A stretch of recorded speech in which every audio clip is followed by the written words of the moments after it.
This is an emanation with the ethical asshole. I am your host, the salty bitch. I was having a conversation with my father last night. It's probably the first time in 2 to 3 years that I talked to him. It came to me quite suddenly. I was working through some really deep shit, and in the middle of working out this really intense topic, I had this wave of next stage of your healing, call your father and make amends. So, and I'm going to emphasize again, I haven't spoken to him in maybe 2 years, 3 years. I don't even know how long it's been. So I called him. And it goes back to this moment when I was 8 years old, this very specific day. And I remember it. It's like the core, the beating pulse of all of my trauma, the origin of my trauma, the trauma origin. Trauma origin occurs before trauma, all of it.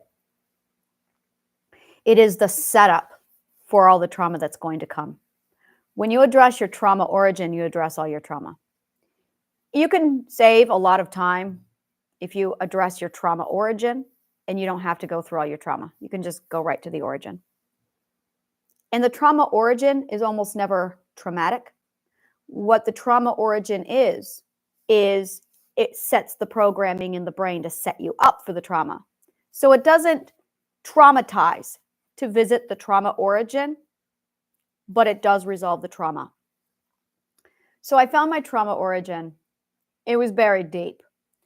And it's funny because there's two parts of the subconscious mind that people don't know about. The first part, this is the stuff that I love. The first part of the subconscious mind is what we call the conscious subconscious mind. The conscious subconscious mind is the stuff that you know about that's in the consciousness of your subconscious mind. It's your consciousness. But your consciousness is you being aware and you're talking about it. Your conscious subconscious mind is the stuff you know about, but it's just kind of floating in the back that you never really look at. A really great way to explain the conscious of the subconscious mind is that moment in Doctor Who. The 11th Doctor is the episode. No, the 11th Hour is the name of the episode. It is the episode when Matt Smith enters the scene and he meets Amy Pond. There is this moment where he's chained to the radiator and he asks Amy to count the doors in the house. If you've never seen Doctor Who, this is a supernatural kind of a show. Science fiction, supernatural, mostly science fiction.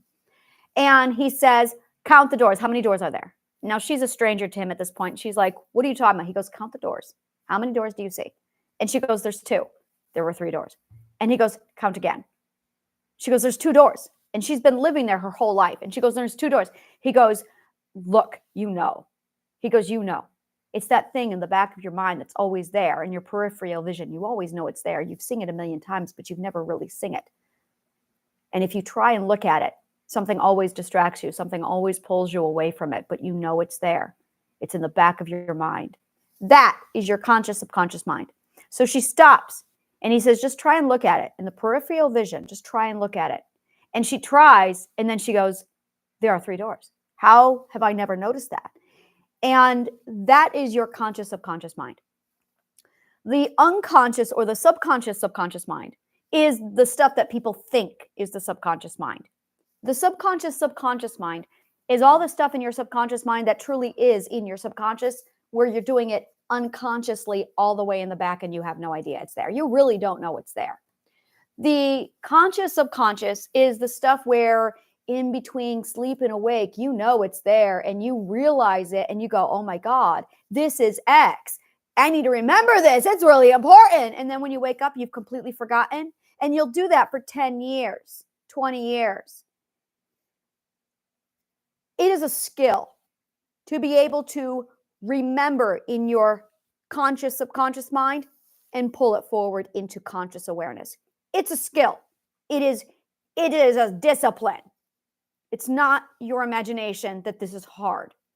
When you understand how to master this skill of pulling from your conscious subconscious mind and bringing it into the conscious awareness at the forefront of your mind, that's when change happens. So this is something that lived in the conscious subconscious part of my mind my whole life. And the problem with the conscious subconscious mind is you can't talk about it. You can see it. You are subconsciously, consciously aware of it, but you can't say it. It's a self-preservation system. Your self-preservation system is 100% in charge of it. The fact that you can even see it is, well, you can see it only because you can't talk about it. If you were able to talk about it, your subconscious mind would never allow you to see it. It's because you're mute that your subconscious mind allows you to see it. Now, if you were to see something in your subconscious mind, you would say it. So that's the stuff that goes into the subconscious mind. But the stuff that you can see and not say or give name to, they'll let you look at that. Once you learn this, you can bypass your subconscious mind, but you've got to be able to address your subconscious mind. Treat it like it's sentient and explain to your subconscious mind self-preservation system that you can handle it, it's okay to see it. And then literally manifest that you will remember it.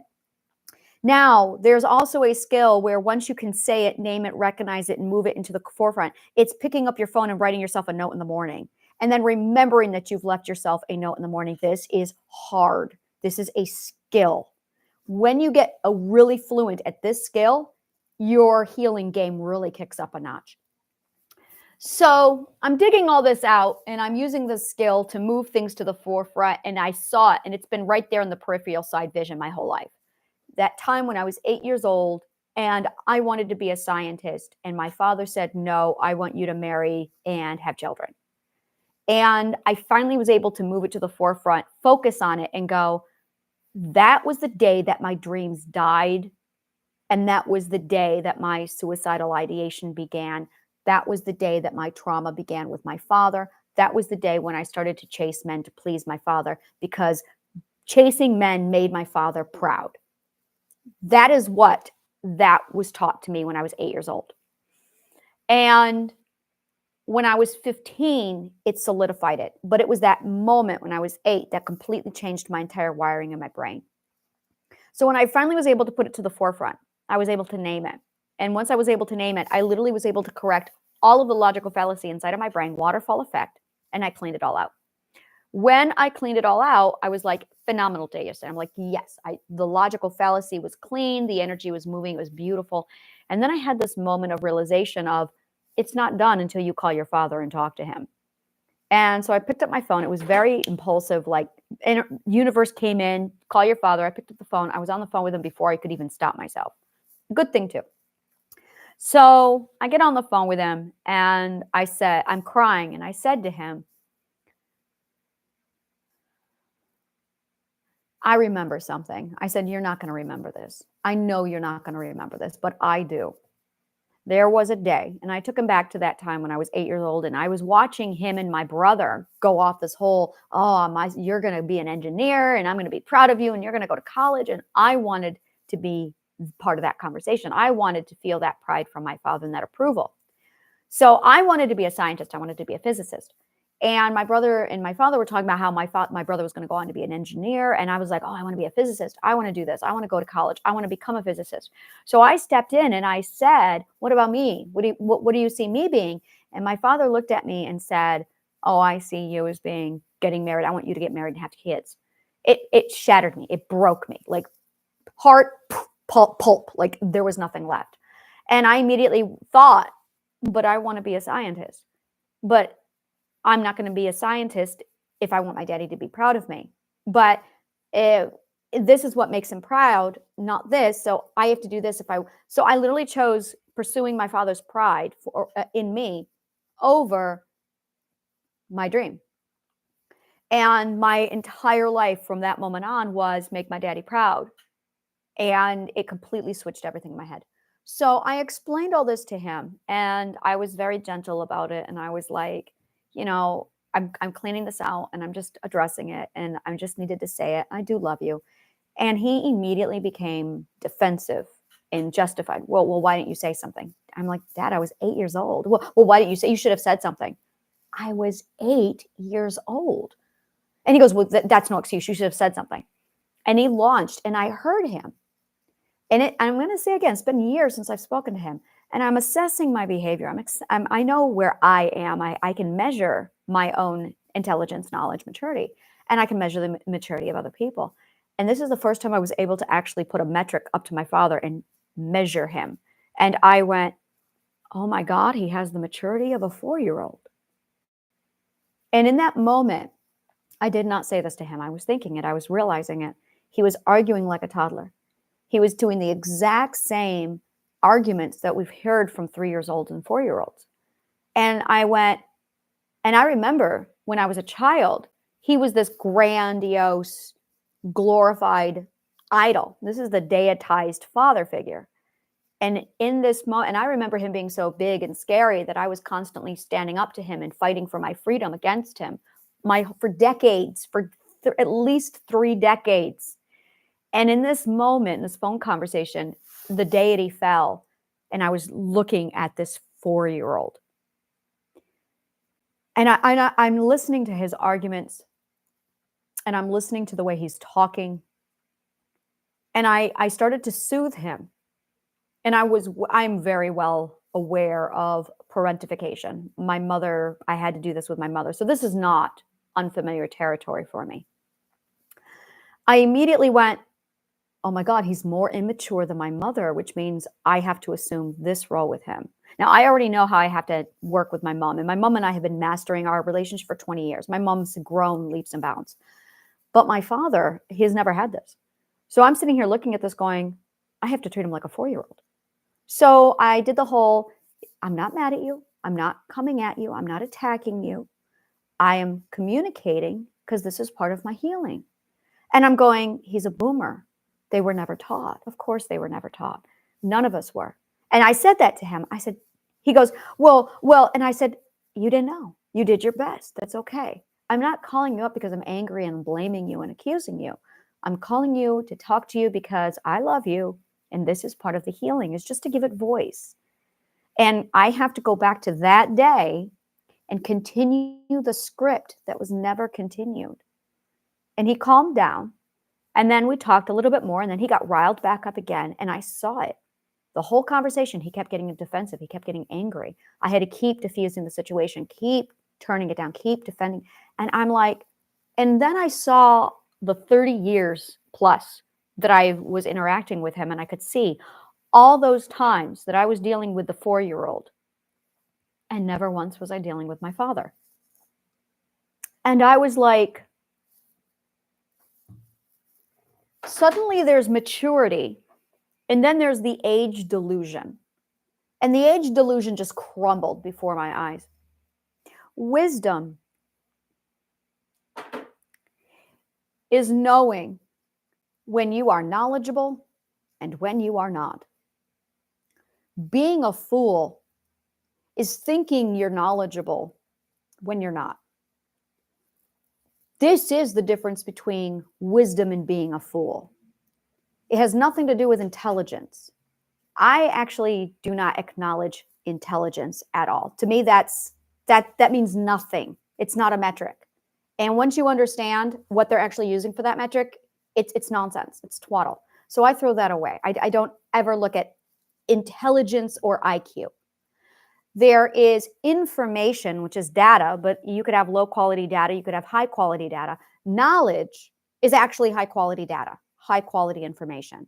Information doesn't distinguish between the two. A fool will consume information like it's knowledge.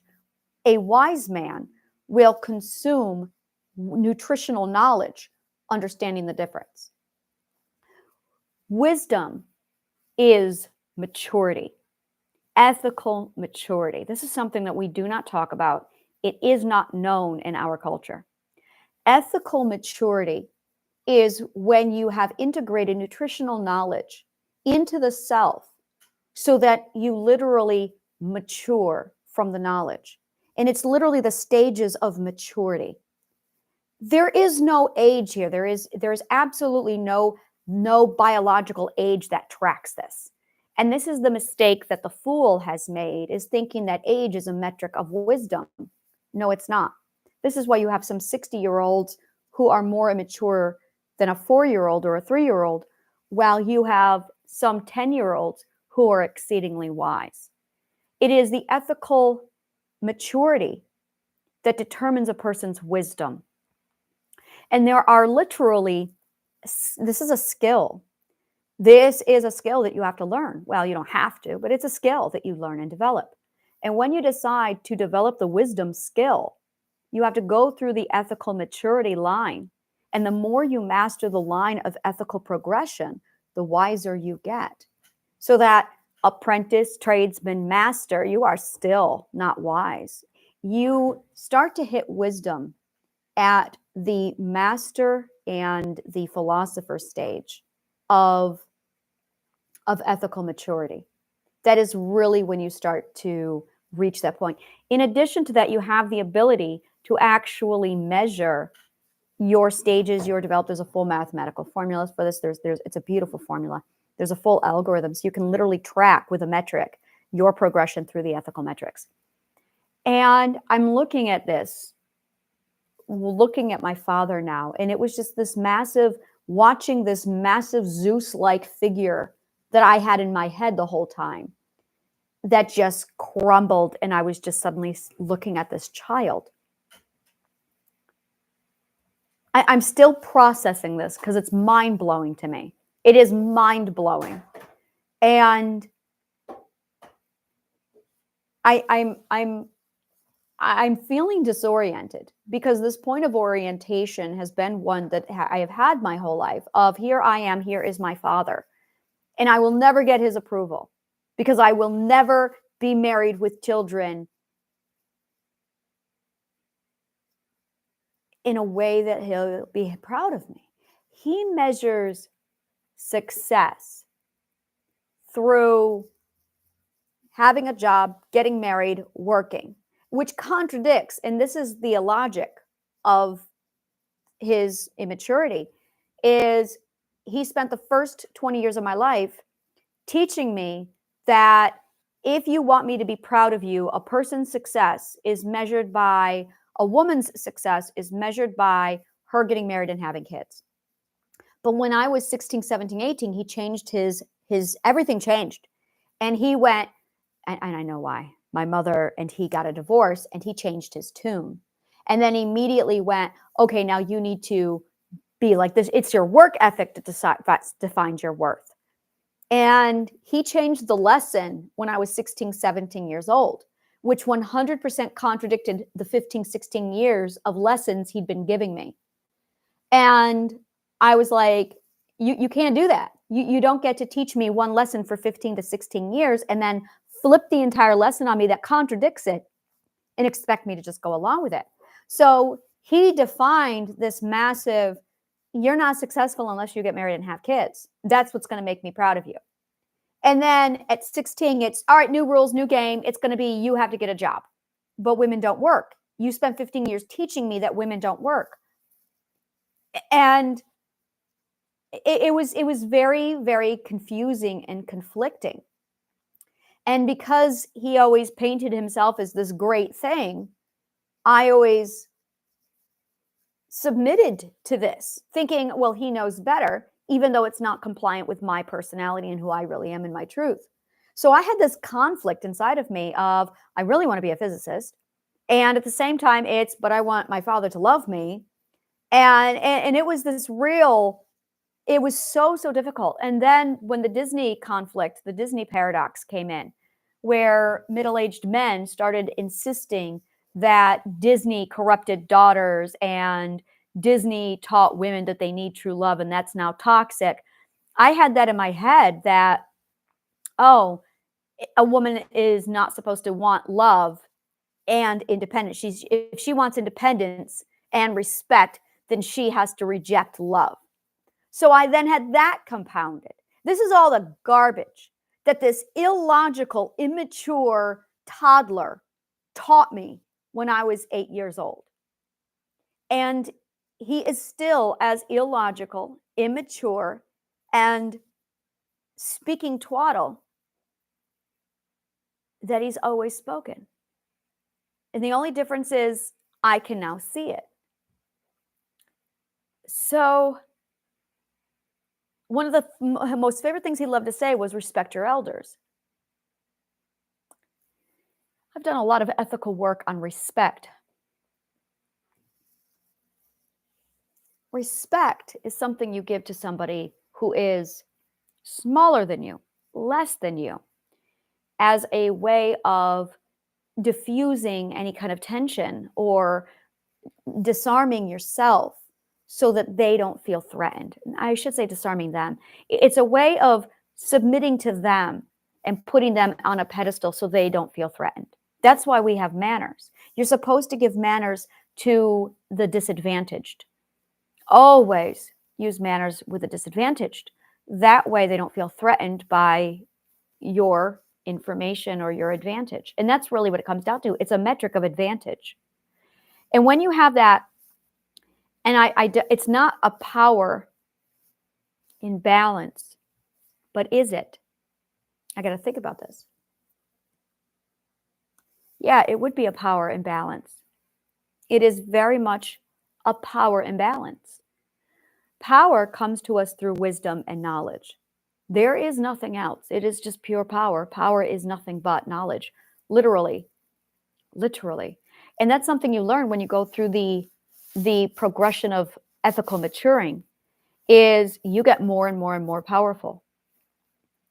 And one of the challenges, this is really advanced ethics, one of the challenges that a person faces when they go through that stage is, how do I control my power? Oh, good God, was this hard? Controlling your power, first of all, there is this misnomer out there of what power is. And people throw influence around claiming it's power. But power stays with you. It's your potential. That's all it is. It's just your potential. So if you have a lot of knowledge, you're going to have a lot more potential than someone with less knowledge. And knowledge is one of those things where you can feel the intensity. You can feel the depth of power when someone is that intelligent. And the more you know, the more powerful you get. You have to learn how to control your power. And one of the strongest problems I had, one of the biggest problems I had, was every time I approached certain people, they could feel me coming with the amount of intimidation. That intimidation is power. So one of the things I did was I boxed up my power. That was not healthy. I don't recommend it. So I took all of my power and I boxed it up and I shrank myself. And when I did that, it became very, very problematic for me. I ended up suffering from a lot of health problems as a result, mental and physical. And then the next thing I did after that was I realized this is not good. I've got to learn how to control the power and to let it flow free. Then I realized that people who are insecure cannot come around me. I intimidate people. It has been a challenge I've had all of my life. So I remember when I was 8 years old, my father told me that I intimidate him. That should have been a clue that I was addressing a 4-year-old maturity level. And it never processed. It broke my heart because my own father was scared of me. And then he went on this whole, well, you need to respect me. You need to respect me. And I realized the reason why he was screaming that I needed to respect him is because he knew intuitively just how much more powerful I was than him. But he also painted the age delusion. Well, I'm an elder. You're a child. You have to respect me. And this is where this societal contradiction really sets into our culture, where you've got adults. Oh, this is going to be fun to talk about. You have an older generation who can sense their intuition of they are less powerful. So then that confuses them. They put themselves on a higher pedestal and then command respect because they know they are at the disadvantage. But to secure their security at the top with that upper hand, they absolutely emphasize they're older. They're a man. They're stronger. They're bigger. They're taller. They're wealthier. And now you've got the bigot being born.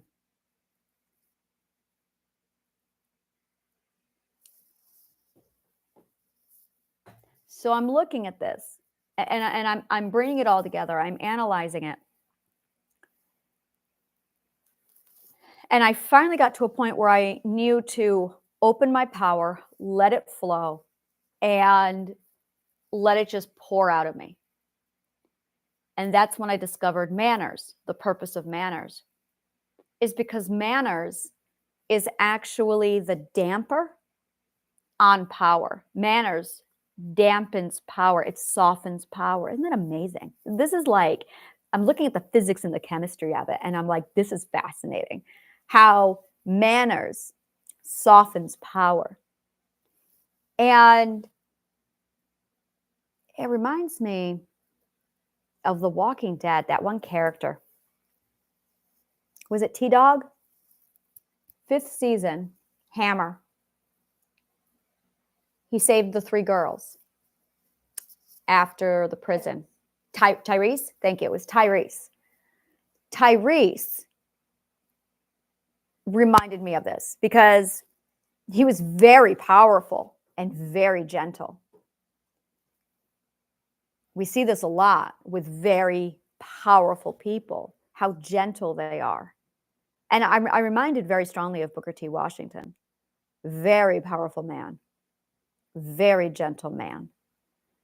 And though the delusion that I was given, the culture fed me into was, well, you're a girl, and I'm 4'11". I just got to say that I am like 90 pounds, 4'11".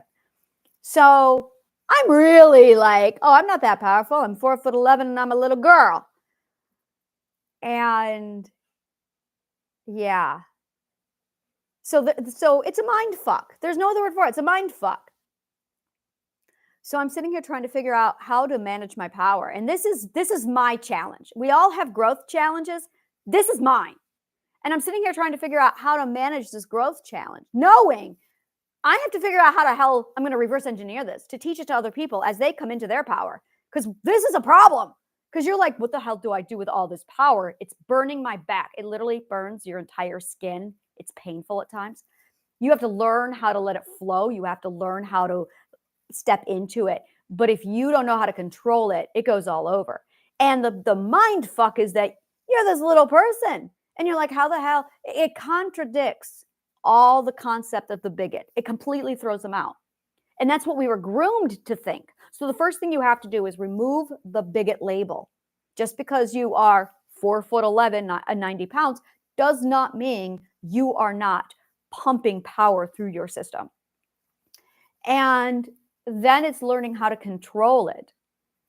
And now when we think control, we're thinking steering and navigation. And that's not true. There is steerage and navigation, but you're also looking at intensity. You're looking at volume. So you have this knob, of this pressure knob. And the volume, imagine a fire hose. You can have a trickle of water, you can have full-blown power. And then you have the steerage, but then you have the navigation. And those are really the 3 areas of power. Is power control, is you have navigation, and that is the momentum. The steerage is making sure that you can bypass obstacles. But even getting momentum is what you need to do. So first you have to get momentum going. Then you have to learn how to steer. That is your deliberate intention or strategic deliberation. That is your steerage. And then you have your volume. So I had to learn all 3 of these skills with my power before I allowed myself to open up and let my power flow. Now I'm in the stage where I'm like, all right, power can flow, 10th ethic, emotional fluidity. I've already got the logic down. That's not going to be a problem. I'm going to plug that right in later. But right now I need to just focus on letting my power flow. And as my power just completely flows and moves about, and it's now okay, how do I soften this? How do I dampen it? How do I direct it? How do I steer it? And this is where it gets interesting, because how to do all of this is words. Words are literally what steers all of this. And it is a surgical precision at this stage. Very surgical. Because if you're using a sloppy word, it's going to go all over. So you learn to really polish and sharpen up your words to direct the precision of exactly where you're going to go. It's literally word surgery. I'm a word surgeon. That's what I do.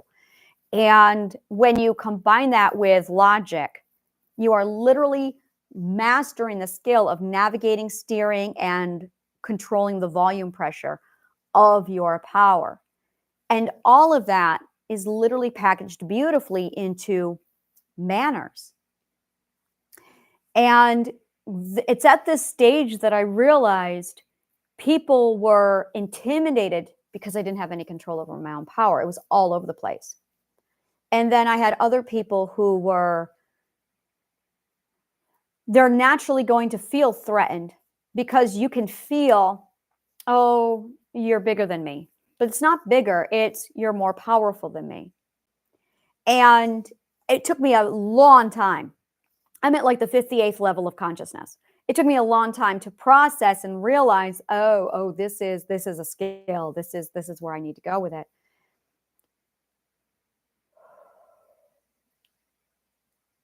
And I did not have anyone tutoring me on this. I did not have any help. I did not have anyone sitting here guiding me. This was all pioneering shit. And I'm sitting here going, I'm pioneering this. I got to pave the way and translate this for the generation behind me. Because when they get to this point, they're going to want to know how the hell to control their power. And no one is in the ethical maturity perspectives right now. No one. And that's something I've been very consciously looking for. And it's not present. It's not present. People can sense it, but they're not in it. They're all exoteric on that front. So once they get into it and they actually go through it, it's going to really crank up the power. And this is good, actually, because they're not ready for it. There is a very, very clear difference between the exoteric sciences. Well, there's no science in the exoteric world. The science is inside the esoterics. And what the exoteric really is the progression going through the ethical maturity stages of wisdom. That's really what we're talking about. And there is a very precise mathematical formula that you have to follow and go through in order to achieve each one of these. And every time you do, you level up in power. And you get to a certain point, and I would say it's probably around the 25th to 28th ethical perspective level, the level of consciousness, that you finally get to a point where you realize you really need to get your shit together with your words. It really hit between the 22nd and the 29th. That just really hit hard of, I'm all over the place and this is fucking sloppy. I need to get my shit together. No, it wasn't the 22nd. It was definitely the 25th to 29th, where it was just get your fucking shit together, because that level of word sloppiness is not going to cut it where I'm going. So I spent the next 30 levels of consciousness refining and perfecting this mathematical formula, tweaking it, getting it to this point, and then fine-tuning it into absolute breathtaking precision to get it to this particular location. We're talking self-discipline on a fucking level. It's intense. And I'm finally at that stage where I can go, now I can articulate, turn it down, turn it up, direct it, steer it, move it, soften it, damp it. Now I can condense it, focus it, refine it, and hyper-focus it onto a point like a laser focus. That's what I'm actually looking at doing right now, is the laser focus and the focal point of power. But this is almost the 60th level of consciousness. This is the fifth round of the 12 ethics. The priorities here are not at all the same as the priorities on the first level, the first round, second round, third round, completely different priorities, completely different stages. This is where we're going. Completely different creature. And, it's funny because I'm looking at everything that I'm doing right now, and I'm assessing it. I haven't been on YouTube in a long time. I've been over on Instagram, and I jump between my newsletters, Instagram, YouTube, and that's my rotation. That's it right there. And I go on to one and I binge there, and then when I'm done, I'm like, all right. And it's a fantastic atmosphere because it allows me to exercise each skill of mine. And I got to a certain level and I went, okay, my verbiage is not up to my standard. I'm going to go over here and work on this while I work on that. So I went into training for my vernacular and my presentation before I went back on YouTube. I wanted to raise my standards. I got to the standards and now I'm like, all right, now I'm at the standards that I want to be at. Now I'm going to ease back into the video world while I make sure I increase that standard. And it was really frustrating for me for a very long time because I couldn't figure out how to talk about these topics without being arrogant and condescending. So I had to do a lot of mental work, not in just myself, but also in societal culture as to what the aversion was. And that is when I realized people who are uneducated are very sensitive and insecure about their lack of intelligence to the point where it is such a hot topic, it is not allowed to be discussed. The problem is if you're not discussing it, you're not improving it, which is why it's so severe, is because it is, I have seen people come online and actually talk about them dating their siblings, but they won't talk about how intelligent they are or are not. I saw other topics that I won't discuss where people were going online and confessing, but they won't talk about how uneducated they are or are not.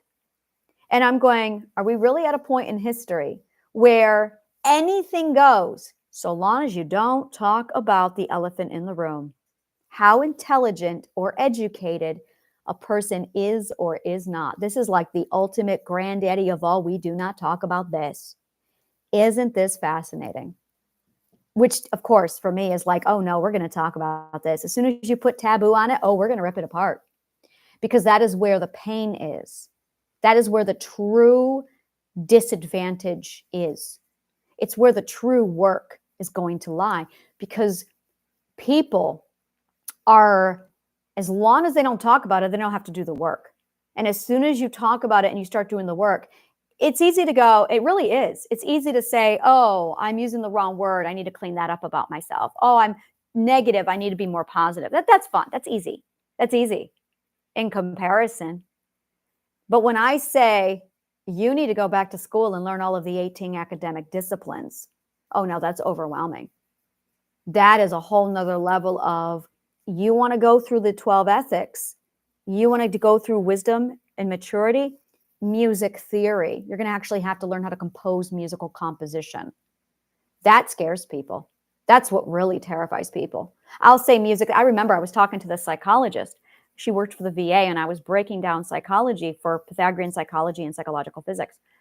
And I'm sitting here walking her through my program and I'm giving her training on what I'm working with. And we're talking atomic health, atoms, nuclear physics. We're talking about mathematics, geometry, logic. And in the middle of the lesson, she goes, do I have to study physics? Psychology is pure physics. It's all physics.